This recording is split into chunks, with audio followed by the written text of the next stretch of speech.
who do I want to be? What kind of business do I want to have, right? It's really easy for right now because as a brokerage owner, I have felt a lot of pressure to change splits and cut things and reduce value and basically be this race to the bottom, right?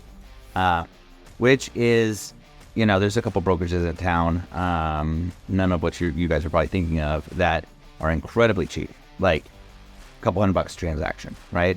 And there's a place for that, right? There is absolutely a place for that, and can be a great value.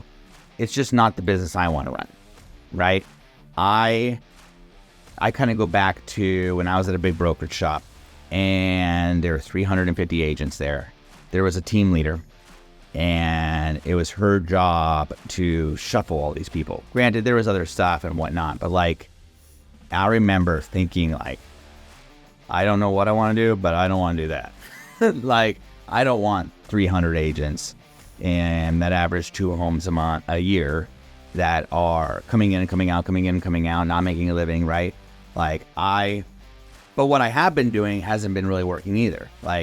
The idea of having 10 people that all do 100 deals a year doesn't really work either, because first of all, there's a lot of weight on each individual person, but then this is a natural progression that when you bring on a group of people, that there's going to be this progression of some people do more and less based on skill. Some of it's because some people just don't care. They don't want to make the income, and that's okay. Everyone's got their own way of doing it. And so there needs to be this kind of a path, right?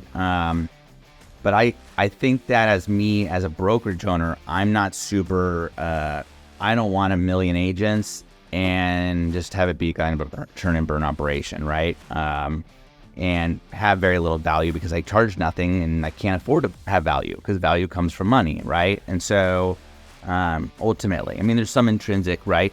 But if I hire an employee who's a rock star trainer, that person needs to be compensated, right?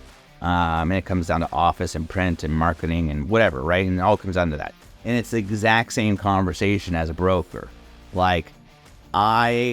Over the next couple months and years, will there be people who want to cut out commissions? Yes. Has that changed any differently from when I started? No, right? I went after for sell by owners who didn't want to pay a commission, right? They don't even want to pay buyers. They do commission that brings a buyer on the table, right? And that's their right? It's their property. But I can choose who I want to work with and who I don't want to work with and who I want to spend time on, right?